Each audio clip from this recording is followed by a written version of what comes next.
Paige, Charlotte, Sasha Banks, Bayley, Asuka, Charlotte again. Holding the NXT Women's Championship is usually a precursor to title success on the main roster, but it also means you'll often be badly booked for several years before you get one. And of all those former NXT champions, it's arguably Ember Moon who's had the most wasted potential. After dropping the belt to Shayna Baszler in 2018, Moon made her official main roster debut the night after WrestleMania 34. Somehow, in the 18 months following that, she never had a proper storyline. I'm not counting losing over and over again to Mandy Rose and Sonya Deville in happier Fire and Desire times. Moon's last appearances in WWE saw her lose to Bayley at SummerSlam 2019, embarking on a losing streak through the following month, eventually ending up in the most under of undercard spots, chasing R-Truth and Carmella around for the 24/7 title. And in one of those chases, she ruptured her Achilles, putting her out of the 2019 WWE draft. She hasn't been featured on programming since, but she was a guest on last night's Fox Studio show WWE Backstage, where she revealed that injury might actually be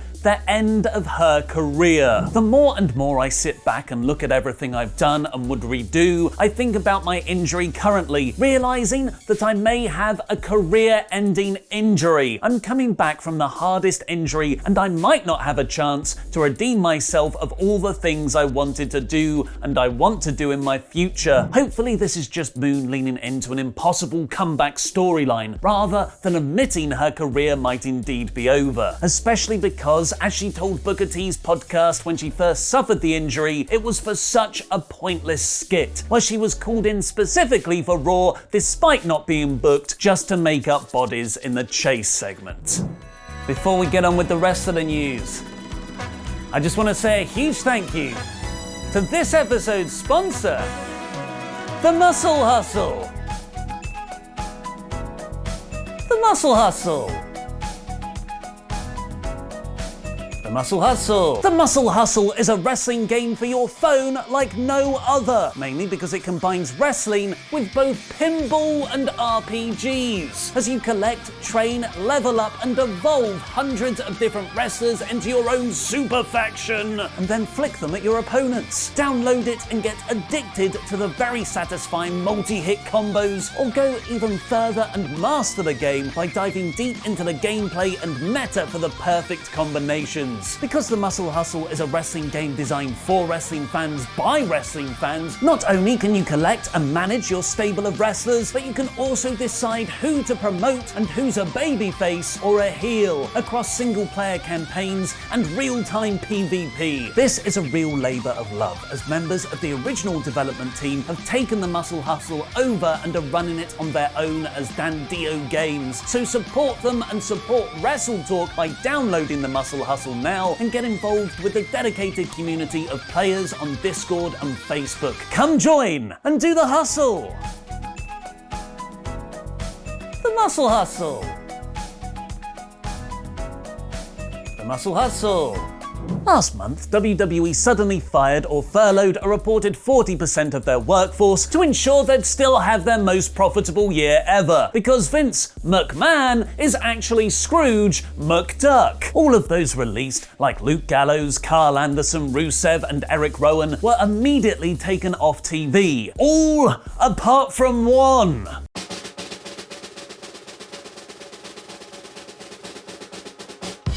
Drake Maverick. Possibly revealing how haphazard those releases were, Drake Maverick had only been announced for the NXT Cruiserweight Championship tournament just a few days beforehand, publicly declaring he was stepping down as 205 Live's general manager. I forgot that was a thing too, to focus exclusively on in-ring wrestling. In a rare commitment to already laid plans, NXT kept Maverick in the tournament, using the heart-wrenching video he tweeted out on learning he'd been let go as storyline material. He's repeatedly said in promos that he's going to win the tournament tournament and thus the Cruiserweight Championship, where he'll either leave with it or bargain for his job back. So he either leaves the company and the storyline use of his real-life firing feels very exploitative, or he stays and it feels like a cruel slap in the face to all those who actually lost their jobs. WWE's latest step has made many fans feel even more uncomfortable with the storyline, where a YouTube video called The Unbreakable Dreams of Drake Maverick shows him getting sent his release papers. This is what you call an overnight from Stamford, Connecticut, where you get your release paperwork. I haven't opened it yet because I've still got some things I want to take care of. When you see me open it, that's it. That will be when I finally accept it's done. All of the top comments call out WWE for leaning too much into real life, with Robert Smith writing, "This feels very exploitative of Drake and his release. It's a slap in the face to him as well as everyone else who was released the same time." Hafiz Saeed Norman Ali posted, "WWE should be ashamed of themselves for exploiting Drake Maverick's release like this. Or if Drake's firing is just a work storyline by WWE, this is so unbelievably cruel to all the other wrestlers who genuinely got fired amidst the pandemic." And Louis Chavez simply comments, "Imagine firing someone and still making money off them." Although some do like the blend of shoot and work. What do you think about WWE using Drake Maverick's firing as a storyline? Let me know in the comments, where I'll be replying to people.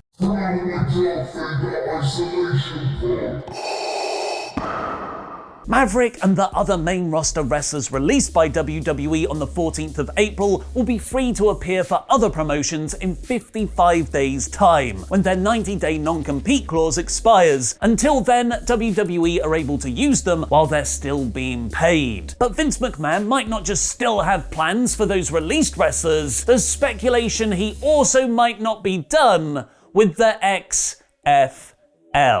The XFL was Vince's most public and costly business mistake, losing over $70 million when it first launched in 2001. McMahon relaunched the XFL following February's Super Bowl, but after just 5 weeks, for Steve Corino reasons outside of his control, the XFL shut down for good again and filed for Chapter 11 bankruptcy. This move wasn't without controversy. McMahon had promised to invest $300 million over the next several years to his partners, but he pulled the plug, putting in nowhere near that amount. And consequently, the former XFL commissioner, Oliver Luck, has sued Vince personally for wrongful termination. And now, according to The Athletic, this whole story just took a Vince Russo-level swerve. Some believe this was all a deliberate ploy by McMahon so he could cheaply buy the XFL back once the pandemic is under control. I'm pretty sure this is the same storyline with Vince and the whole NWO poison. The report claims XFL president Jeffrey Pollock has been calling venues in St. Louis and Seattle, two of the league's most popular markets, about reinstating their lease agreements, and the XFL's creditors seem to believe McMahon is positioning to buy the league back out of bankruptcy. This would allow Vince to wipe all debt from the XFL during the pandemic and re-emerge on the other side with a blank slate. Speaking of slates, what did WWE have planned for their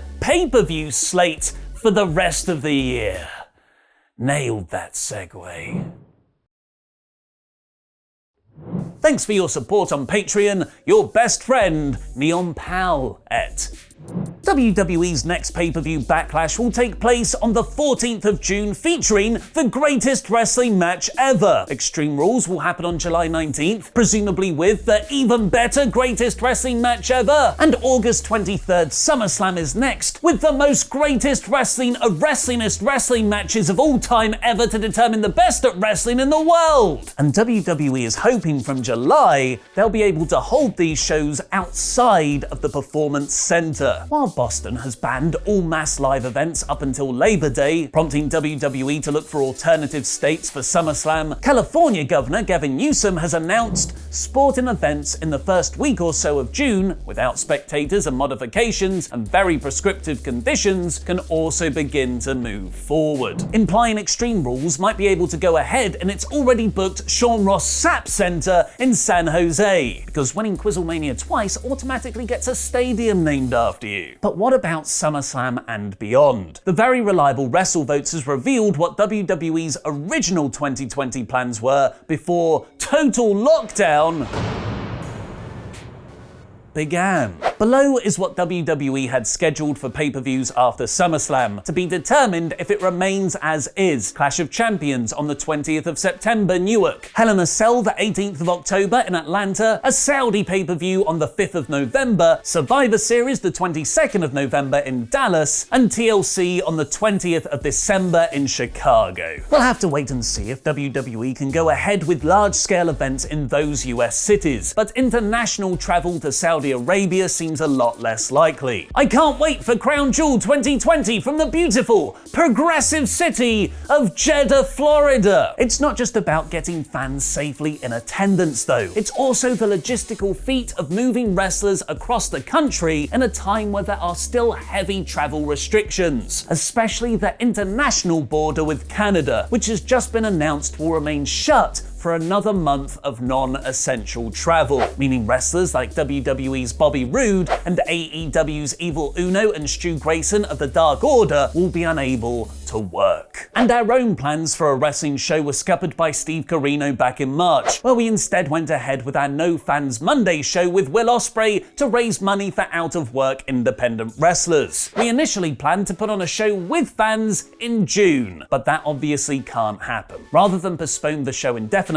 all those who had tickets have been refunded over the last several days. If you have any questions, please contact us on support@WrestleTalk.com. This past weekend, former WWE star Shad Gaspard was reported missing after a strong rip current pulled him under the surface while he was swimming with his son at the beach. Lifeguards attempted to save him, however he instructed them to save his son first before another strong wave rolled over him. Now, despite a search lasting over 24 hours, Shad has still not been found. Shad's wife, Ciliana, has released her first statement on the incident, expressing the family's gratitude to the first responders who rescued her son and to the lifeguards, Coast Guard, divers, fire and police departments for their continued efforts to help find our beloved Shad. We are hoping and praying for his safe return. WWE have also released their first statement on the matter, sending their thoughts to Shad's family. The Coast Guard has suspended their search to find him, but the LA County Sheriff's Department has continued its own efforts. And in more unfortunate news, 411 Mania's Larry Sonka has passed away.